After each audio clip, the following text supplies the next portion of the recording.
Good morning, beautiful people. It's another gorgeous day. I've been up early, watched the sunrise, been for a walk along the beach. Now I've just had I'm about to have my morning coffee. Oh yeah. So this is day 5 of my YouTube video challenge, and I just thought I'd tell you a story about how the Flying Chef series came to be. I went to school with a guy, and his older brother was part of a production company, and I bumped into him maybe 3 years earlier in the Barrier Reef when I was up there on a diving holiday. And anyway, I was pretty impressed with the setup and everything they were doing, so I just made a mental note of his name and details. Or actually, I wrote it down on a bit of paper. Had a long list of names, and I was sitting in the Melbourne airport, and I just finished my seaplane endorsement. And I've called him up out of the blue. I said, mate, I've got this awesome idea. I'm about to take off from Melbourne. I'll be landing on the Gold Coast in 2 hours. I need to sit down with you straight away. And he was just like, well, it's a bit random, all right. So we met up for coffee, and I said, mate, I've got this awesome idea. You know, we're going to take a seaplane. We're going to fly into an island. I'm going to cook and going to make cocktails. I'm going to go scuba diving. Then we're going to go out on a yacht, and someone else is going to cook, and it's just going to be awesome. And basically his response was, you're crazy. It's not the first time I've heard that. But I'm just like, no, this is going to work. And I didn't understand the TV industry. I just thought, you'd make a gorgeous pilot episode, you'd give it to the networks, and they just throw money at you to shoot the remainder of the series. But unbeknownst to me, it's just not how it works. You need to produce a whole series before you can even approach a TV network. So it's just like, he was coming up with all the reasons why it wouldn't work, but it's like, no, this is going to work. And anyway, the long story short, he said, basically, let me know how you go. And anyway, I must have said something. I think he fed off my belief and enthusiasm. So he's talked to his partner, who is the other half of the production company. And anyway, a couple of days later, he says, we all need to sit down. We want to go over a few things. And I was flying away for 5 weeks for, the next day. So it was, I couldn't catch up with them. And I was like, it was the longest 5 weeks of my life waiting to come back. So it's like, got to sit down. And anyway, we sat down, and Ben and Di from Holiday Travel TV, they're the production company.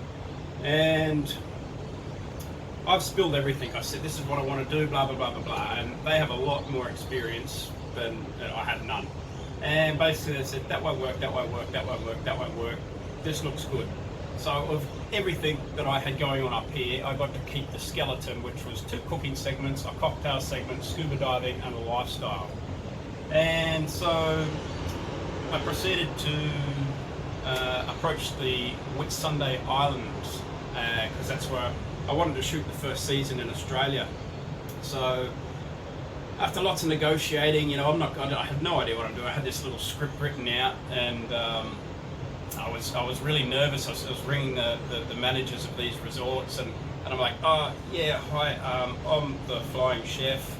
I've got this idea, and I was like trying to read this script. I was like, screw that. And I was like, look, what we're going to do, we're going to come to your island, we're going to cook, we're going to do this, we're going to do that, we're going to go scuba diving, we're going to make cocktails, we're going to feature the sunset, everything, capture the sunrise, just people having fun. And they started to get really excited. I actually had like a couple of well-renowned islands that were keen to jump on board.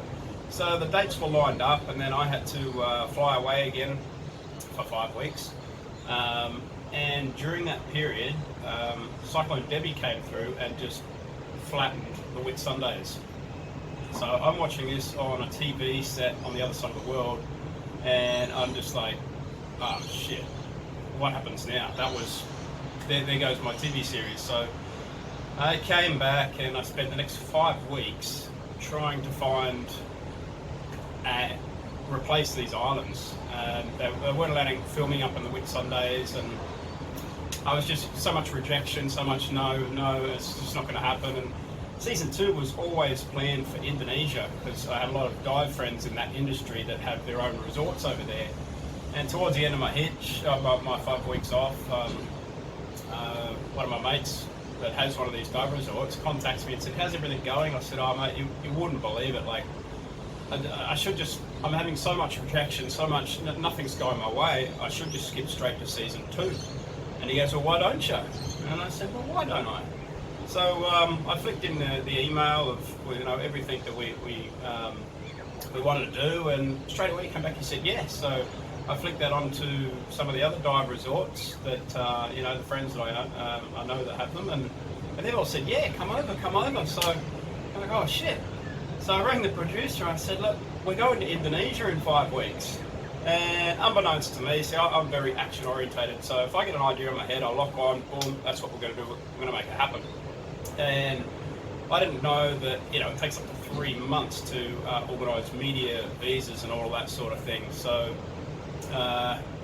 we just pushed and dropped every name, pulled every string, and it was 5.5 weeks from the phone call to the production company that said that we're going to Indonesia until the date we were flying out. And our passports arrived at 3 p.m. the day before we flew to Indonesia. So I won't continue all this. I'll save some of this story for tomorrow. So it's a little bit of a, keep you guys engaged, leave you on the edge of your seat. So anyway, I hope you guys have an awesome day. I know I'm going to. Got plenty to do. And enjoy this gorgeous coffee and enjoy this gorgeous view. Chat to you soon.